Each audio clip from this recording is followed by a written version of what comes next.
तो ये थी खास बात इंडिया की हेडलाइंस। अब खबरों की तफसील। मरकज़ी वज़ारत बराए फ़रोग़ इंसानी वसाइल की मदरसा मॉडर्नाइजेशन असातिज़ा स्कीम के तहत काम कर रही असातिज़ा 4 बरसों से तनख्वाहों से महरूम हैं। लगभग 50,000 असातिज़ा 4 बरसों से अपनी तनख्वाह का इंतज़ार ही कर रहे हैं।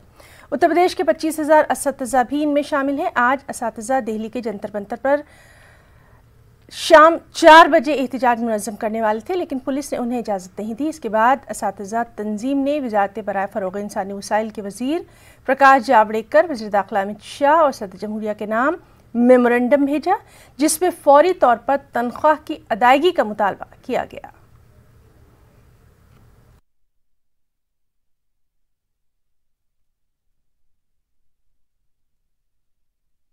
मांग किया है कि मदरसा आधुनिकीकरण शिक्षकों का जो बकाया मानदेय है वो तत्काल जारी किया जाए।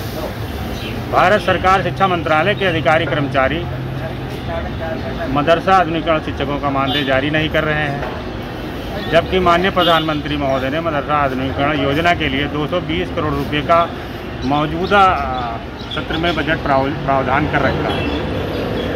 लेकिन मानव संसाधन विकास मंत्रालय के अधिकारी कर्मचारी उस मानदेय को जारी करने में आनाकानी कर रहे हैं, जिससे मदरसा टीचर घोर आर्थिक संकट में हैं। मेरी मांग है माननीय प्रधानमंत्री महोदय से, प्रशासन से मांग है कि जल्द से जल्द मदरसा आधुनिकीकरण शिक्षकों का मानदेय जारी करें।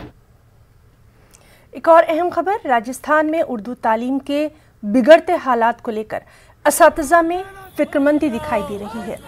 उर्दू ज़बान के तई सरकार की लापरवाही पर असातिज़ा तबके में सख्त बेचैनी देखी जा रही है। सरकारी स्कूलों में पहली से 8वीं जमात तक के लिए अब तक उर्दू किताबें दस्तयाब नहीं कराई गई हैं। अब बतौर तीसरी ज़बान उर्दू तालीम हासिल करना भी सरकारी स्कूलों में मुश्किल होता जा रहा है। इस मामले को लेकर रियासत में एहतजाज दर्ज करवाने जा रहे हैं। हालिया एक सर्वे में जाहिर हुआ कि सरकारी स्कूलों में अक़लियती समाज के तलबा उर्दू में तालीम तो हासिल करना चाहते हैं, लेकिन उन्हें दरकार किताबें तक मुहैया नहीं कराई जा रही। राजस्थान के अंदर अव्वल दर्जे से लेके 8वीं दर्जे तक की जो उर्दू की तालीम है वो बिल्कुल तार तार हो चुकी है। हम लोगों ने गूगल सर्वे किया, हमारे पास गूगल सर्वे के अंदर तकरीबन हमने 600 स्कूलों का, सरकारी स्कूल है राजस्थान की, उनके डाटाज हम लोगों के पास एक नंबर से बिल्कुल ऑथेंटिक डाटा आया है, जिसमें उर्दू टीचर्स और वहाँ के स्टूडेंट्स उन्होंने इसको दिया है। उर्दू की दरसी किताबों का तो ये डाटा है कि हमारे पास 100% बच्चों के पास उर्दू की किताबें नहीं मिली है। राजस्थान में उर्दू तालीम दम तोड़ती जा रही है। पहली क्लास से लेकर के 5वीं तक पहले ही उर्दू की किताबें मुहैया कराना बंद कर दिया गया था। उसके बाद में 8वीं क्लास तक के लिए थर्ड लैंग्वेज के लिए सिर्फ एक ही टीचर मुहैया कराने का आदेश शिक्षा निदेशक ने जारी कर दिया है। इस आदेश को लेकर के तमाम उर्दू शिक्षक और उर्दू प्रेमी विरोध प्रदर्शन कर रहे हैं, ताकि जो उर्दू को थर्ड लैंग्वेज के रूप में राजस्थान में पूरी इज्जत दी जाए। हालात ये हैं कि राजस्थान के अंदर थर्ड लैंग्वेज के रूप में संस्कृत को तो बाय डिफ़ॉल्ट शामिल कर दिया जाता है, लेकिन उर्दू और पंजाबी और सिंधी जैसी जो लैंग्वेज है उनको यहाँ पर शामिल करने के लिए काफ़ी जद्दोजहद करनी पड़ती है। हालात ये हैं कि बुनियादी स्तर पर उर्दू की तालीम बहुत ही मुश्किल होती जा रही है। पहली से 5वीं तक बच्चे पहले ही उर्दू से महरूम हो चुके हैं, अब 8वीं तक के भी लिए सरकारी स्कूलों में हालात और बदतर होते जा रहे हैं। फिलहाल जो उर्दू तालीम से जुड़े लोग हैं वो प्रदेश भर के अंदर आंदोलन कर रहे हैं और ये मांग कर रहे हैं कि राजस्थान की सरकार उर्दू ज़बान को भी तवज्जो दे, ताकि अक़लियत के बच्चे अपनी मादरी ज़बान में आसानी से तालीम हासिल कर सकें। कैमरा पर्सन यासीन के साथ में अरबाज अहमद, न्यूज़ 18 के लिए जयपुर से।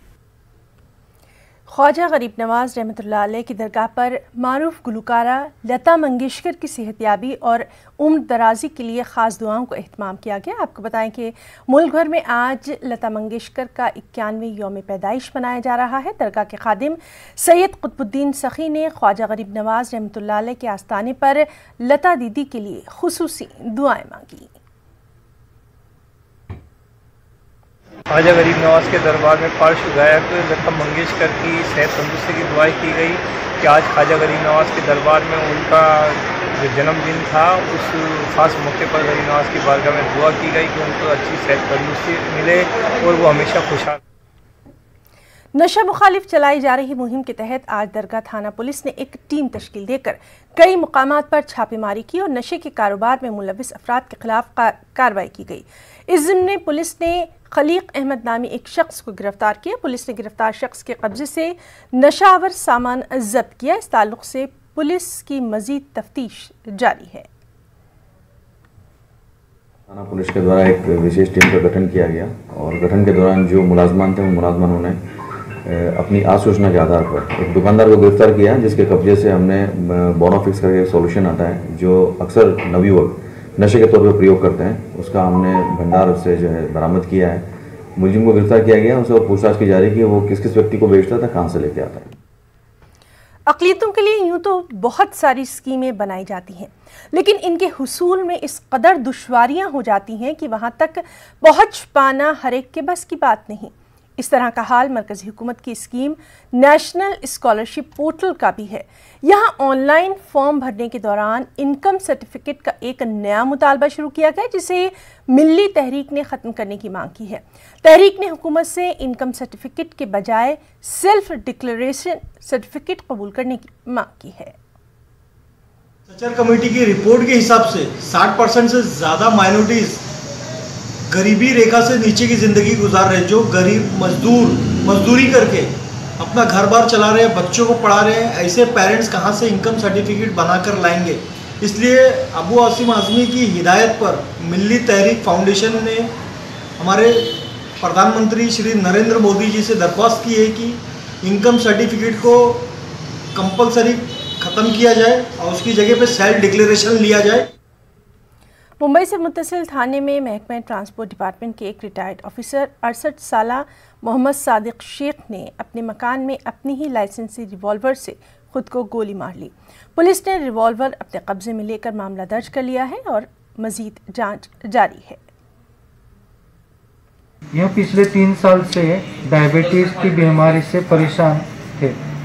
उसी बीमारी से परेशान होकर उन्होंने 25 सितंबर को दोपहर को 3 बजे से पहले अपने घर पर उन्होंने खुद के पर्सनल रिवॉल्वर से अपने सर में गोली दागकर खुदकुशी की है। पड़ोसी उनके साथ पूछताछ करने पर अभी तक पुलिस ने की इन्वेस्टिगेशन में कोई संदेह की शंका नहीं है।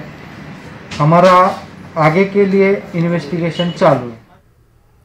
मुंबई के करीब कल्याण शहर में लैब वालों की लापरवाही एक बार फिर से उजागर हुई। एक कोरोना मरीज को बी पॉजिटिव प्लाज्मा की ज़रूरत पड़ी। बड़ी मुश्किलों से 48 घंटे बाद जब एक डोनर मिला तो लैब ने बताया कि मरीज का ब्लड ग्रुप कुछ और है।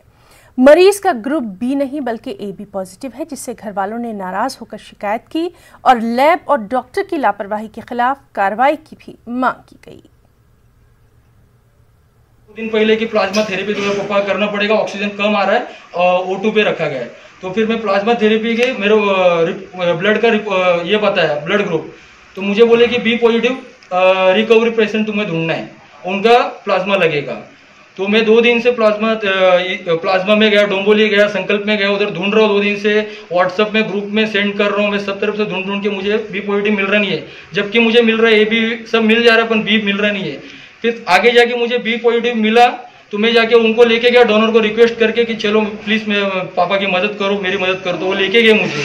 तो उधर जाने के बाद उधर रिक्रॉस चेक करने के बाद में मुझे मालूम पड़ रहा कि मेरे पापा का blood plasma AB positive.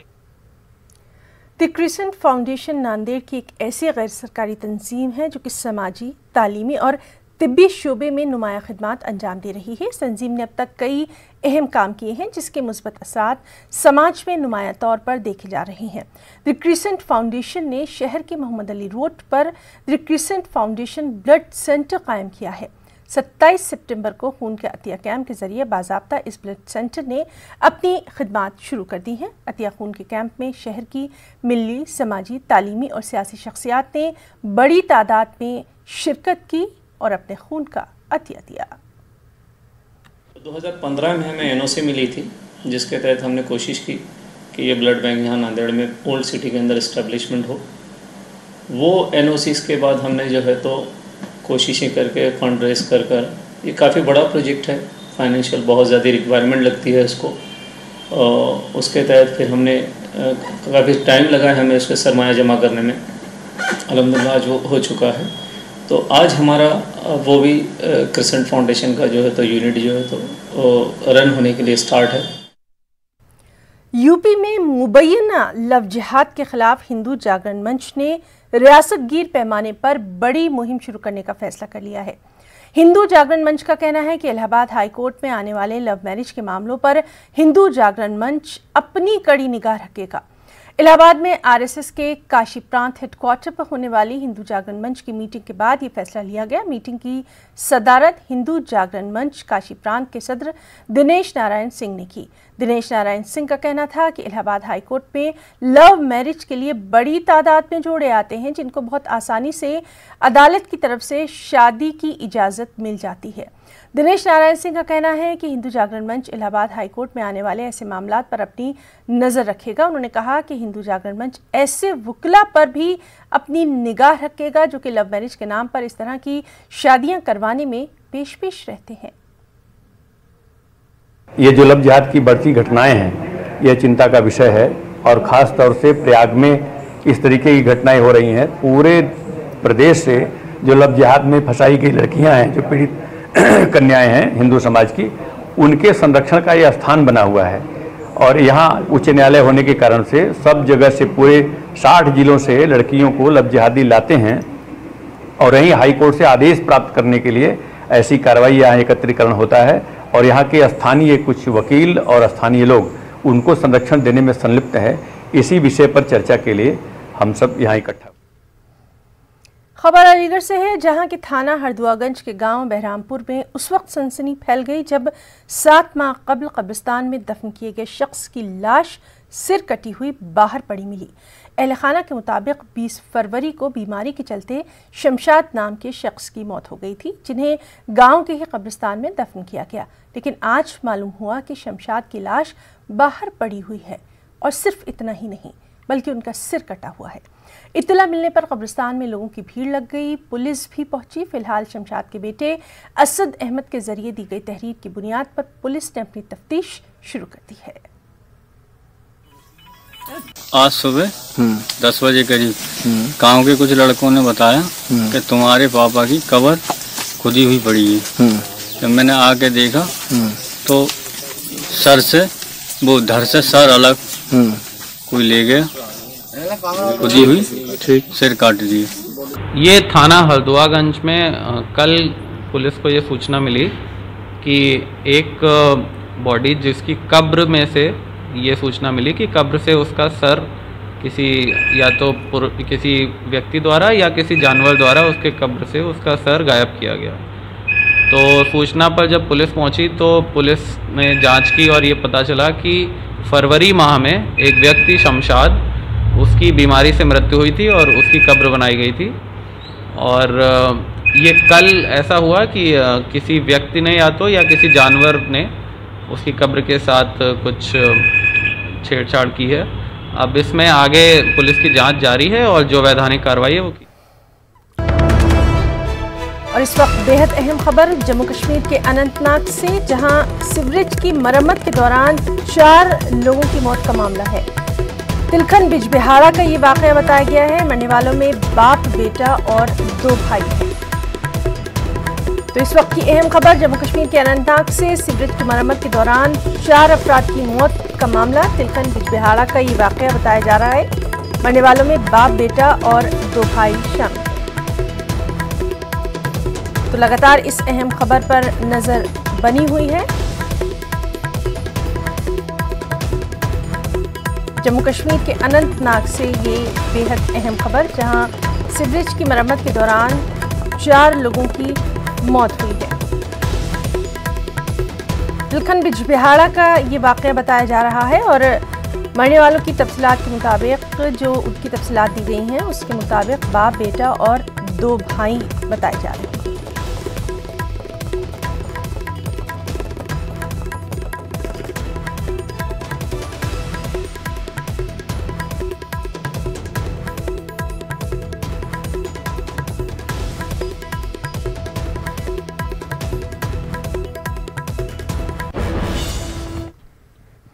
Ranchi civil court ने तबलीगी जमात से मुंसलिक तमाम 17 गैर मुल्की बाशिंदों के खिलाफ मुकदमात को ख़त्म कर दिया है। सिविल कोर्ट ने 2200 रुपये जुर्माना लेकर तमाम गैर मुल्की बाशिंदों के खिलाफ मुकदमात को ख़त्म किया।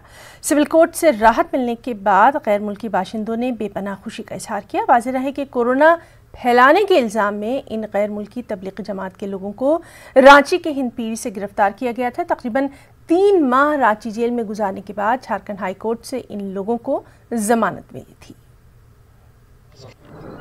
आज ऐसा हुआ जनाब के आज माशिन अहमद और जो उनके साथ 17 लोग थे, टोटल 18 लोग थे, उनका एक फ़ाइनल बहस था आज CGM कोर्ट रांची में। तो कोर्ट ने सवाल हमसे किया कि जो चार्जेस हैं इनके ख़िलाफ़, वो 3 चार्जेस रह गए हैं, 3 से दफ़ा में रह गए हैं, तो क्या एक्सेप्ट करते हैं।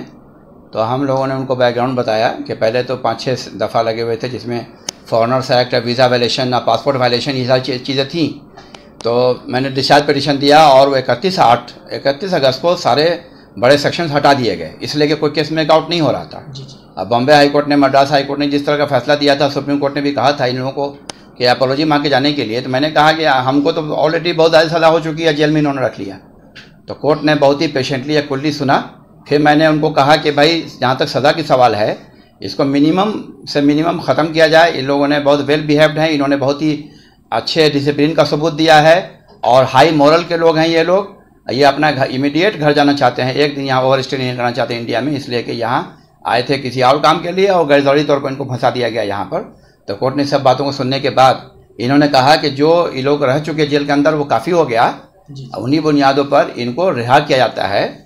और जो 17 जो फॉरेनर्स थे, जिसमें इंग्लैंड, त्रिनिदाद और मलेशिया और दूसरी जगह के थे, उसमें 4 लेडीज़ भी थी, तो इन्होंने बाइज्जत उन्होंने छोड़ दिया और जाने की इजाज़त दे दी। और उन्होंने फ़ाइन जो रखा है, उन्होंने एक सेक्शन में 1000, एक में 1000, एक में 200 रुपये से फ़ाइन किया उन्होंने, बस। उसके बाद हाजी मिराज साहब जो लोकल थे रांची के, उन पर 5000 फ़ाइन हुआ है और एक केस में 1000 और 200 फ़ाइन हुआ है। तो हाजी मिराज को 6200 रुपये टोटल फ़ाइन हुआ है। बाकी लोगों को सिर्फ 2200 रुपया फ़ाइन है, जो जमा हो गया, पैसा जमा भी हो गया आधे 1 घंटे के अंदर। और सारे लोग माशाल्लाह बाइज्जत इनको रिहा कर दिया गया। अब इन लोगों को फ्री कर दिया कि अपने देश वापस जा सकते हैं। As foreigners, we've been stuck here since March. We've been wanting to go back to our countries, and sadly the Indian government gave these false charges against us, which we are completely innocent of. But for us to get an easy route to go home, we have accepted some of the lesser charges, even though we are completely innocent. And so, but anyway, we're happy. We've accepted some of the charges, and we shall be able to go home within a few days. Our families back in our countries are very happy. They want us to just come back. They're tired. We know that fighting the Indian system, the legal system, will take many months. We're all working people. We have got kids, families back home. We're working. Some of us are working in the government. Some of us are teachers. We don't want to waste any more time here. This is not our country, so we don't want to waste any more time here. And we thank everybody who's helped us in this journey also. Jharkhand हुकूमत के जरिए lockdown में राहत दिए जाने के बाद रांची की सड़कों पर सवारी गाड़ियों की आमदोरफ्त जरूर शुरू हुई है, लेकिन ऑटो ड्राइवर्स की आमदनी आम दिनों की तरह नहीं हो पाई है। रांची की मारूफ समाजी कारकुन तस्नीम रुबा ऑटो ड्राइवर्स की इन परेशानियों को महसूस करते हुए इनकी मदद के लिए आगे आईं और इनके दरमियान राशन तकसीम किया। वाज़ेह है कि तस्नीम रुबा लॉकडाउन के दौरान ज़रूरतमंदों की मदद में मुसलसल पेश ही रही हैं।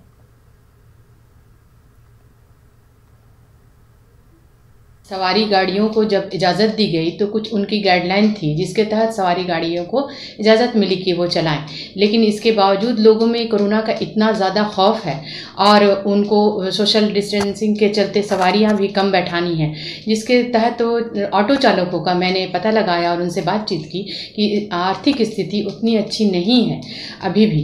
तो इस तहत मैंने कुछ लोगों से बात करके 3-4 दर्जन ऑटो चालकों को राशन किट पहुँचाने की कोशिश की। ये मेरी तरफ से एक छोटी सी कोशिश थी उनकी मदद के लिए। अक़लियती तलबा की तालीमी तरक्की के लिए चलाए जा रहे मरकज़ी हुकूमत के स्कॉलरशिप स्कीम में बड़े पैमाने पर फर्जीवाड़े का इंकशाफ हुआ।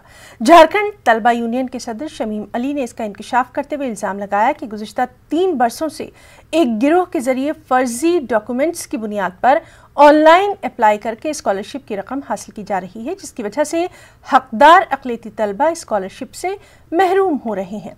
उन्होंने वज़ीर आला हेमंत सोरेन, वज़ीर पार्लिमानी उमूर आलमगीर आलम और वज़ीर अक़लियती फलाह बहबूद हाजी हुसैन अंसारी के साथ साथ मुताल्लिक़ा महकमे के अफसरान को अर्ज़दाश के जरिए पूरे मामले की जाँच का मुतालबा किया। सरकार के द्वारा जो pre matric post matric merit cum means छात्रवृत्ति योजनाएं चलाई जाती है, उस योजना में छात्रवृत्ति योजना में झारखंड में बड़े पैमाने पर जो है एक गिरोह के द्वारा जो जिला में अलग अलग जिलों में pre matric post matric merit cum means योजना में छात्रवृत्ति योजना में फर्जीवाड़ा कर रहे हैं। वैसे लोग जो कहीं के छात्र नहीं है, स्टूडेंट नहीं है, उनका आधार नंबर और उनका जो है खाता, बैंक खाता जो है लेकर उनका ऑनलाइन आवेदन करवाया जाता है और सरकारी राशि छात्रवृत्ति के रूप में प्राप्त की जा रही है और 40% और 60% के शेयर में उसका बंदरबाट किया जा रहा है। इस मामले को लेकर हम लोगों ने माननीय मुख्यमंत्री झारखंड सरकार हेमंत सोरेन, माननीय कल्याण मंत्री हाजी हुसैन अंसारी जी, माननीय संसदीय कार्य मंत्री आलमगीर आलम जी, मुख्य सचिव झारखंड और कल्याण विभाग के सचिव को मांग पत्र दिया। अब इसे मध्य प्रदेश वक्फ बोर्ड की अदम तवज्जुही कहा जाए या फिर हुकूमत की नीयत में ही खोट कि वक्फ बोर्ड की सभी इमलाक को रेवेन्यू और लैंड रिकॉर्ड सरकारी लिख दिया गया। मध्य प्रदेश वक्फ बोर्ड को पता तक नहीं चल पाया। न्यूज़ 18 उर्दू की खबर के बाद साबिक वजीर आरिफ अकील ने इस सिलसिले में कोशिश शुरू की थी वक्फ बोर्ड के रिकॉर्ड को दुरुस्त किया जाए और वक्फ की जो इमलाक रिकॉर्ड में सरकारी लिख दी गई हैं वो रिकॉर्ड दुरुस्त किया जा सके।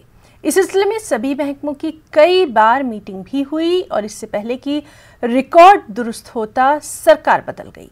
नए सरकार में अब तक महकमा रेवेन्यू और लैंड रिकॉर्ड की दोबारा मीटिंग हो चुकी है, लेकिन वक्फ इमलाक के रिकॉर्ड को दुरुस्त करने की बात नहीं की गई। मुहिब्बान भारत कमेटी के अरकान ने इस सिलसिले में न सिर्फ मध्य प्रदेश हुकूमत पर अपनी सख्त नाराजगी का इजहार किया बल्कि हुकूमत से वक्फ इमलाक को वापस करने का मुतालबा भी किया। देश वक्फ बोर्ड की 1-2 ज़मीनें नहीं बल्कि पूरी ज़मीनों को सरकारी रिकॉर्ड में सरकारी लिख दिया गया। वक्फ बोर्ड को खबर नहीं हुई। न्यूज़ 18 की खबर के बाद वक्फ बोर्ड ने कार्रवाई की, लेकिन सरकारें बदलती रहीं, अब तक वो कार्रवाई मुकम्मल नहीं हुई। अब भी जो है मध्य प्रदेश वक्फ बोर्ड की ज़मीनों को रिकॉर्ड में, रेवेन्यू रिकॉर्ड में और लैंड रिकॉर्ड में सरकारी लिखा गया। हमारे साथ कुछ लोग यहाँ पे मौजूद हैं जो इस बात को लेकर एहतजाज कर रहे हैं। आइए उनसे जानते हैं आखिर आप लोग जो है यहाँ पर क्यों ऐसी वजह हुई कि यहाँ पर जमा हुए हैं। हमारी नाराजगी प्रशासन से इस बात की है कि हमारी जो संपत्ति है हमारे बड़े बुजुर्ग देके चले गए, सरकारें बदलती जा रही हैं और हमारी कोई सुनवाई नहीं हो पा रही है, जिसमें बहुत सी संपत्ति तो बेच दी गई है और बहुत सी संपत्ति को गवर्नमेंट घोषित कर दिए गई है, उसका अभी तक कोई लैंड रिकॉर्ड नहीं मिल पा रहा है। लैंड रिकॉर्ड नहीं मिल रहा है, बहुत सालों से सारी चीज़ें। क्या लग रहा है आप? सर ये हमें लग रहा है कि सरकार और ये वक्फ बोर्ड की कुछ मिली जुली इनकी कुछ जो भी कहानी है वो समझ में नहीं आ रही है, जिसके लिए हम ये आंदोलन कर रहे हैं और ये हम आंदोलन जब तक करेंगे जब तक कि जो हमारे बुजुर्ग और हमारे जो उन्होंने ज़मीनें जो वक्फ को दी थी, जो ज़मीनें हमको वापस नहीं मिलेंगी, ये लड़ाई जब तक जारी रहेगी। तो खास बात में फ़िलहाल इतना ही। ताज़ा खबरों के लिए आप लॉगिन कर सकते हैं news18urdu.com पर। आदाब।